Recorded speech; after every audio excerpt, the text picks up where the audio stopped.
Salam sejahtera kepada semua murid dan cikgu harap anda semua sihat selalu. Pada hari ini, cikgu akan menerangkan serba sedikit pengenalan subjek perniagaan, memandangkan ini adalah subjek baru untuk anda semua. Perniagaan ini adalah mata pelajaran elektif Ikhtisas. Dan kod mata pelajaran ini adalah 3776.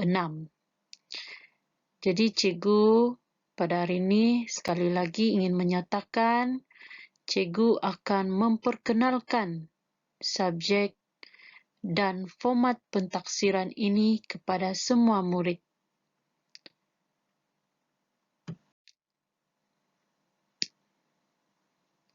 Baiklah, kita mulakan dengan pengenalan. Pada tahun 2018, kurikulum bersepadu sekolah menengah iaitu KBSM telah digantikan kepada kurikulum standard sekolah menengah iaitu KSSM. KSSM digubal bagi memenuhi keperluan dasar baharu di bawah Pelan Pembangunan Pendidikan Malaysia iaitu PPPM 2013 hingga 2025 agar kualiti kurikulum yang dilaksanakan di sekolah menengah setanding dengan standard antarabangsa. Melalui KSSM, penggubalan dokumen standard kurikulum dan pentaksiran iaitu DSKP turut digubal bagi menjayakan pelaksanaan KSSM. Bagi menjayakan pelaksanaan KSSM, beberapa penekanan telah diambil kira iaitu menekankan terhadap kebat dan pembelajaran berasaskan projek. Subjek perniagaan. Mata pelajaran elektif Ikhtisas atau MP perniagaan pelajaran elektif merupakan pelajaran elektif dalam sastra Ikhtisas yang digubal untuk murid tingkatan 4 dan 5. MP perniagaan diperkenalkan adalah bagi melahirkan model insan yang menjadikan perniagaan sebagai satu kerjaya, mengurangkan kebergantungan kepada kerajaan dan mampu bersaing di peringkat global. KSSM MP perniagaan ini juga bermatlamat untuk menyediakan murid dengan pengetahuan, kemahiran dan nilai dalam perniagaan ke arah menjadi pengguna yang bijak, pekerja dan penguasa yang kompeten, berkeyakinan dan bersikap positif, beretika serta menjadi warga negara yang bertanggungjawab untuk kesejahteraan diri, keluarga, masyarakat dan seterusnya negara. Cikgu beralih kepada isi kandungan yang terdapat dalam mata pelajaran elektif Ikhtisas ini.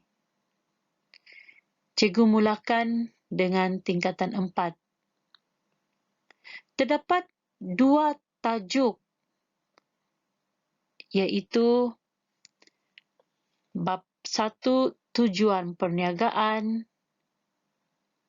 dan bab 2 organisasi perniagaan. Maksudnya di sini terdapat 2 bab yang terdapat dalam kandungan perniagaan tingkatan 4. Bagi bab 1, terdapat 2 tajuk kecil iaitu tujuan perniagaan dan trend semasa dalam perniagaan.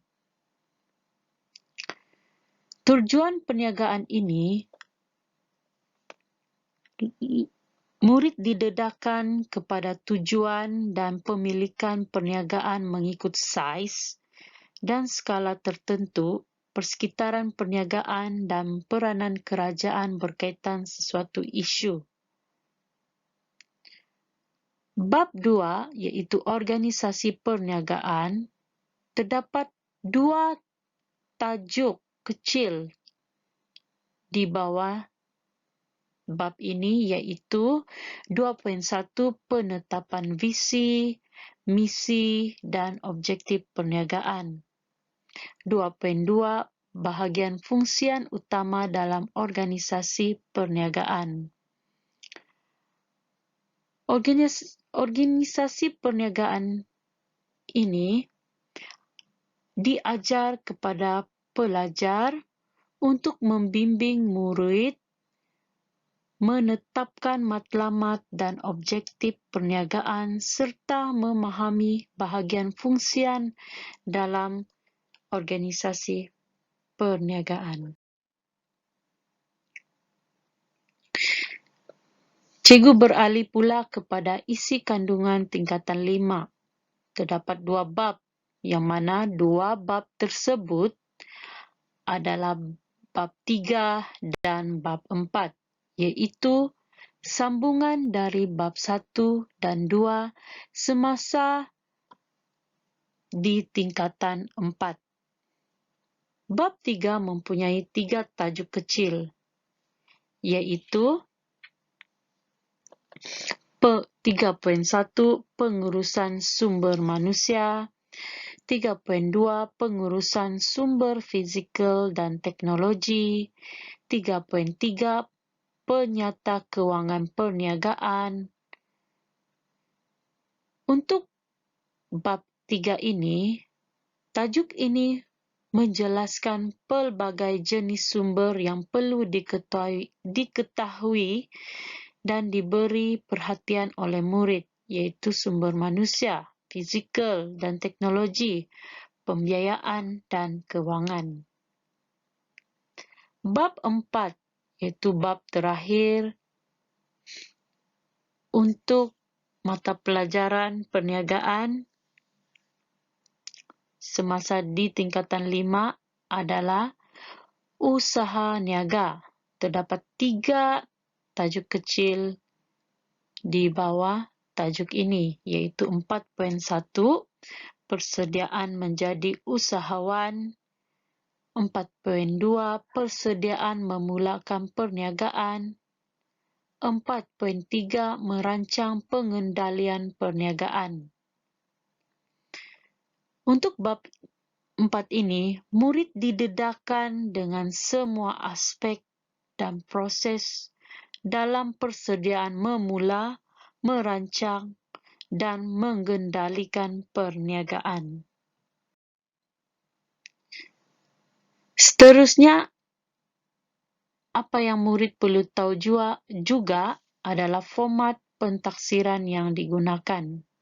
Baiklah, cikgu akan menerangkan sedikit format pentaksiran untuk mata pelajaran perniagaan ini. Untuk mata pelajaran perniagaan ini, ianya mempunyai 3 kertas, iaitu kertas 1, kertas 2 dan kertas 3. Jenis instrumen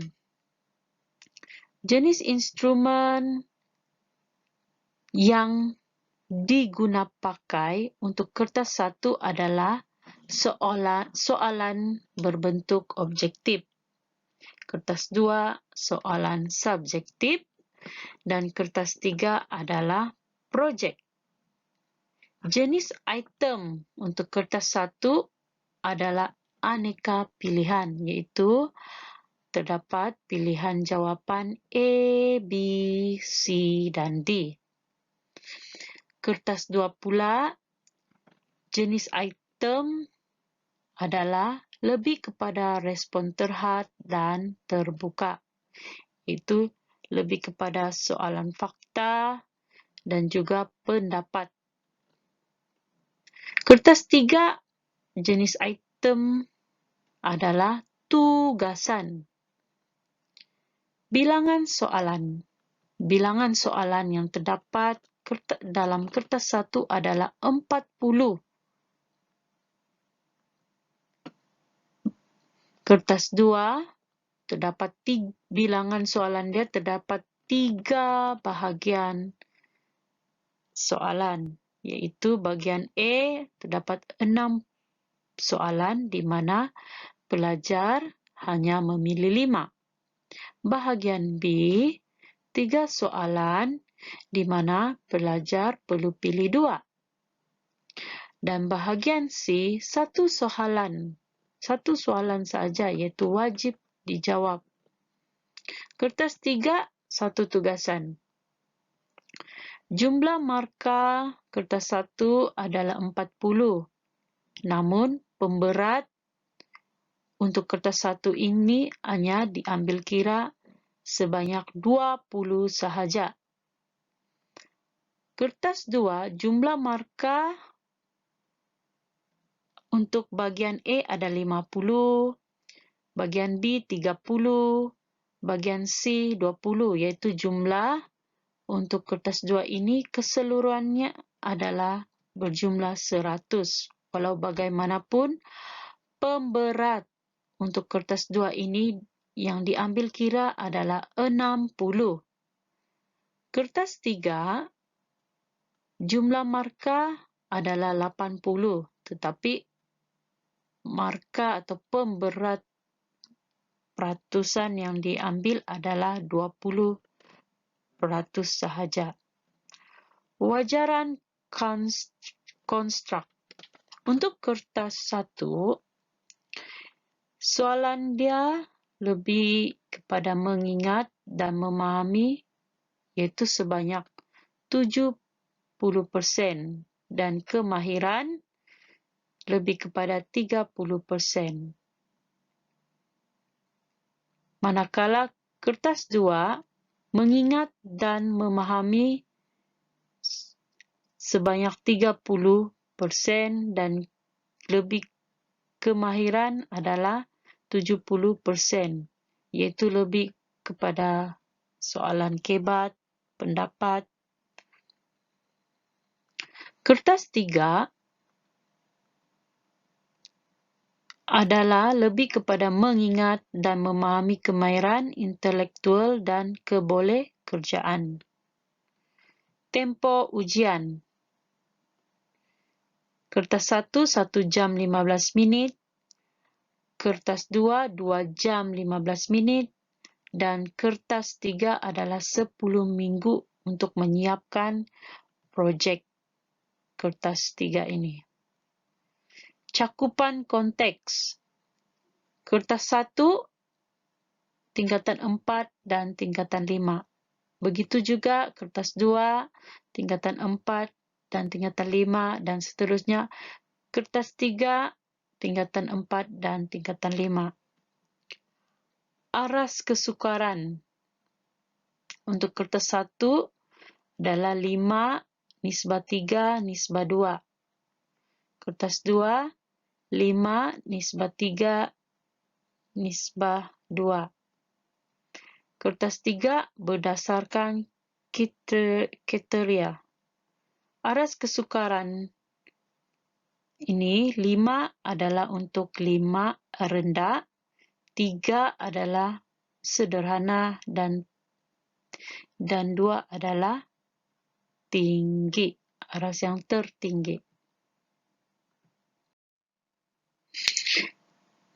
Ini adalah contoh jenis instrumen untuk soalan objektif lah. Beginilah soalan objektif. Ada pilihan A, B, C, D. Sampai 40 soalan. Ini adalah contoh instrumen soalan subjektif. Okey. Beginilah soalan subjektif. Okey.